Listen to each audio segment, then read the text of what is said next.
Bon, je vais vous montrer comment faire du SSH avec son iPod Touch ou iPhone première génération ou troisième génération. Au firmware 2.1, ça peut être 2.0, ça peut être 2.0.1 ou 2.0.2, mais là moi je suis avec le 2.1.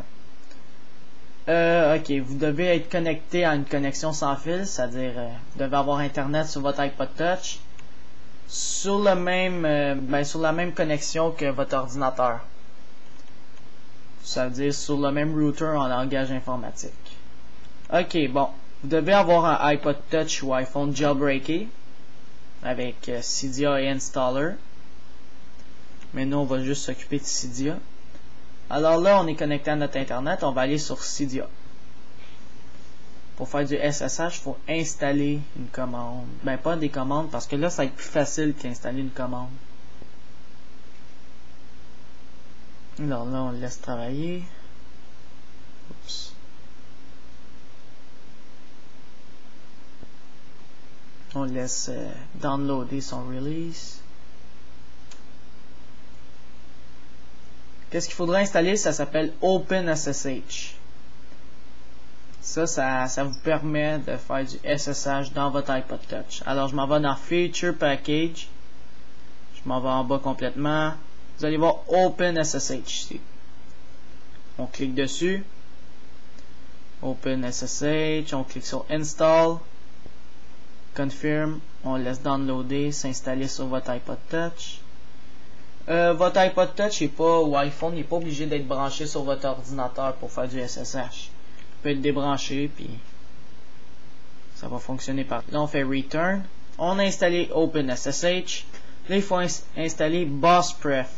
Alors en remontant un peu, je pense qu'il est ici, oui. BossPrefs. Ici. C'est Big Boss qui a fait ça. Alors c'est BossPref. On clique sur Install, on l'installe, Confirm, on le laisse s'installer.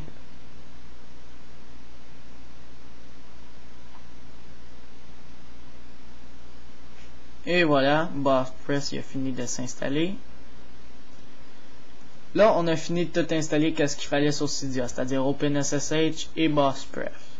On retourne sur l'écran principal. On voit notre BossPref ici. C'est normal OpenSSH qu'il n'y ait pas d'icône. Alors on ouvre BossPref pour être sûr. Là on fait Understood. Là le SSH ici il doit être à On. C'est important, fait que votre Wi-Fi aussi doit être à On. Bluetooth ça dépend là. Si vous avez un iPhone, même affaire pour Edge là, il faut que vous ayez un iPhone. Fait que c'est ça. Pour le SSH, mettez-le à Off et remettez-le à On. Ça l'active. Alors, c'est parfait. On revient sur notre écran principal. Puis pour faire du SSH, faut que notre iPod Touch reste connecté à notre réseau. Parce que quand il se met en veille comme ça, ben, il se déconnecte du réseau.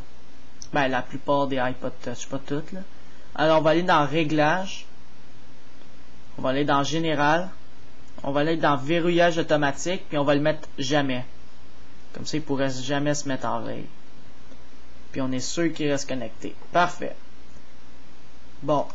Là, dans l'ordinateur, pour faire du SSH, il faut télécharger un logiciel qui s'appelle QTFTP 8 professionnel, la version 8, 8.0 ou 8.1. Pour télécharger ce logiciel-là, j'ai un lien à droite dans la description en cliquant sur plus d'infos ou more info. Alors cliquez là-dessus, la description va s'agrandir et vous allez voir le lien pour télécharger QTFTP 8 professionnel. Alors vous le téléchargez, vous l'installez, puis il va vous apparaître une icône comme ça. On l'ouvre, on double-clique dessus. Et voilà, ça va ressembler un peu à ça. Là, qu'est-ce qu'il faut faire? Il faut tout remplir le host qui est ici, le username, le password, il faut tout remplir qu'est-ce qui est en haut. Le host, qu'est-ce qu'il faudra marquer? C'est l'adresse IP auquel que votre iPod Touch est branché. Là, vous vous dites, c'est quoi une adresse IP? Mais l'adresse IP, cliquez sur BossPref. Vous allez voir, une adresse IP, c'est c'est une série de chiffres. Ici, on le voit ici, à côté de Wi-Fi. Moi, en ce moment, c'est 192.168.0.107. Alors, ça, c'est mon adresse IP de mon iPod Touch. Alors, je retourne dans QTFTP et je tape l'adresse IP qui est marquée. C'est-à-dire 192.168.0.107. Là, j'ai marqué ça. Le username, ça va être toujours le même. Puis c'est toujours le même pour tout le monde. Le username, c'est root. R-O-O-T. Puis le password aussi, c'est toujours le même. C'est Alpine. A-L-P-I-N-E. Si vous ne savez pas comment je l'ai dit, dans la description encore, si vous l'avez agrandi, vous allez voir les noms du username et du password. Là, le port, on y touche pas. Qu'est-ce qu'il faut faire? C'est, on va cliquer sur la petite roue mécanique bleue. Celle-là ici, celle au milieu. C'est le setting dans le fond, les options. On va cliquer dessus. Là, il va s'ouvrir ça. Là, vous voyez le label ici. C'est genre ça ici, là. On va taper n'importe quoi là-dedans. Alors, iPod, admettons. Je vais taper iPod, c'est fait. Là, je m'en vais dans type en haut. Je clique sur type. Là, dans protocole type, ici, on va cliquer dessus, puis on va sélectionner SFTP using SSH2, Secure Shell entre parenthèses. Je le répète, SFTP using SSH2, Secure Shell. Je clique dessus, et voilà, il a changé, c'est SFTP using SSH2, mon port aussi a changé, il est rendu 22. Puis là, je vais cliquer sur Connect ici. Là, on laisse se connecter à son iPod Touch qui est toujours ouvert. S'il vous marque une erreur, essayez de redémarrer votre iPod Touch. Alors, je m'en vais dans mon iPod Touch, puis je vais le redémarrer.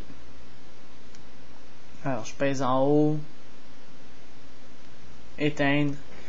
Puis s'il vous marque pas d'erreur, s'il vous marque genre des questions host, puis il marque plein d'affaires, cliquez toujours sur oui ou sur yes jusqu'à temps que vous atteignez des dossiers de votre iPod Touch.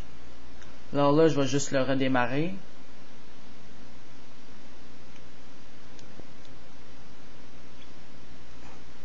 Alors, je vous reviens après le redémarrage parce que ça prend quand même 1 minute 2. Et voilà, il a fini. Ah oui, là, ils vont me faire une synchronisation, je vais l'annuler. Annuler. Bon. Là, pour être sûr que j'ai la même adresse IP, je m'en vais dans bas. Je m'en vais dans BossPref. Pour être sûr que j'ai la même adresse IP, c'est-à-dire 192.68.0.107. Et oui, j'ai la même adresse IP.